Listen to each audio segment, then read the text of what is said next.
সিলেটের মাটির নিচ থেকে হঠাৎ ফিনকি দিয়ে বেরিয়ে আসছে তরল সোনা। গ্যাসের খোঁজ করতে গিয়ে অপ্রত্যাশিতভাবে সন্ধান মিলল আস্ত এক তেলের খনির, যেখানে মজুদ আছে অন্তত ৭,০০০ কোটি টাকার জ্বালানি তেল।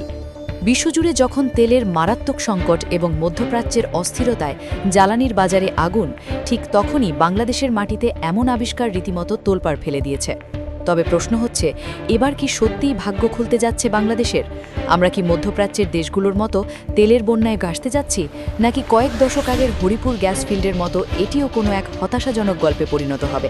সিলেটের তামাবিল জাফলং মহাসড়কের পাশেই অবস্থিত এই শান্ত জনপদ। সেখানে Sylhet gas fields limited the SGFL এর ১০ নম্বর কূপে চলছিল গ্যাস অনুসন্ধানের কাজ। মাটির প্রায় ১,৫০০ মিটার গভীরে ড্রিলিং করার সময় হঠাৎ প্রবল বেগে বেরিয়ে আসতে শুরু করে অপরিশোধিত তেল বা ক্রুড অয়েল। ভূতাত্ত্বিকদের DST টেস্টে নিশ্চিত হওয়া গেছে, এই কূপ থেকে প্রতি ঘন্টায় অন্তত ৩৫ ব্যারেল এবং প্রতিদিন গড়ে ৮০০ ব্যারেল তেল স্বয়ংক্রিয়ভাবে বেরিয়ে আসছে। বিশেষজ্ঞদের প্রাথমিক ধারণা, এই কূপের নিচে প্রায় ৬ কোটি ব্যারেল তেলের মজুদ রয়েছে, যার আন্তর্জাতিক বাজার মূল্য প্রায় ৭,০০০ কোটি টাকা। শুধু কি তেল, এর পাশাপাশি এখান থেকে পাওয়া যাবে আরও অন্তত ৮,০০০ কোটি টাকার গ্যাস, অর্থাৎ একটি কূপ থেকেই ১৫,০০০ কোটি টাকার প্রাকৃতিক সম্পদের বিশাল ভাণ্ডার। এই অভাবনীয় সাফল্যের পর তেলের জন্য নতুন করে আরও ৩টি কূপ খননের উদ্যোগ নেওয়া হয়েছে। তবে এই খুশিতে আত্মহারা হওয়ার আগে আমাদের ইতিহাসের পাতা উল্টে দেখা প্রয়োজন। ১৯৮৬ সালেও সিলেটের হরিপুরে দেশের প্রথম তেল ক্ষেত্রের সন্ধান মিলেছিল। টানা কয়েক বছর উত্তোলনের পর হঠাৎ করেই সেখান থেকে তেল ওঠা বন্ধ হয়ে যায়, কারণ প্রাকৃতিক চাপে যতদিন তেল নিজে থেকে উপরে উঠে এসেছে ততদিনই আমরা তেল পেয়েছি। মাটির নিচের প্রেশার কমে যাওয়ার পর আধুনিক প্রযুক্তির অভাবে সেই খনি অকালেই পরিত্যক্ত ঘোষণা করতে হয়েছিল। সেই অতীত থেকে শিক্ষা নেওয়াটা এখন সবচেয়ে বেশি জরুরি।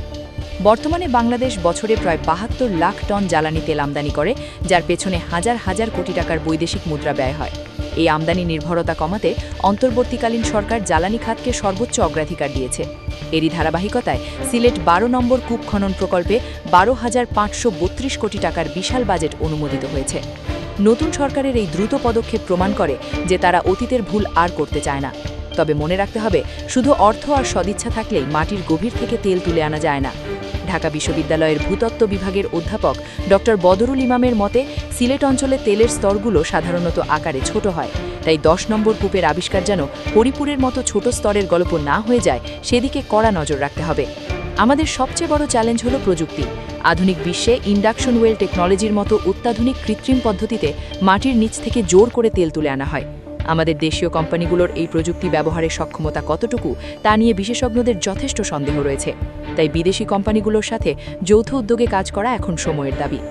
সিলেট অঞ্চলে ভূতাত্ত্বিকভাবে তেল ও গ্যাসের যে বিশাল পকেটগুলো লুকিয়ে আছে, সঠিক অনুসন্ধান চালালে আগামী এক দশকে এমন আরও একাধিক তেলের খনি আবিষ্কার হওয়া অসম্ভব কিছু নয়।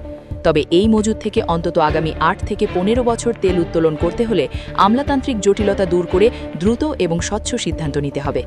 আপনার কি মনে হয়, বাংলাদেশ কি এবার নিজস্ব দক্ষতায় সফলভাবে এই তেল উত্তোলন করতে পারবে, নাকি আমাদের আবারও বিদেশি কোম্পানির ওপরই নির্ভর করতে হবে?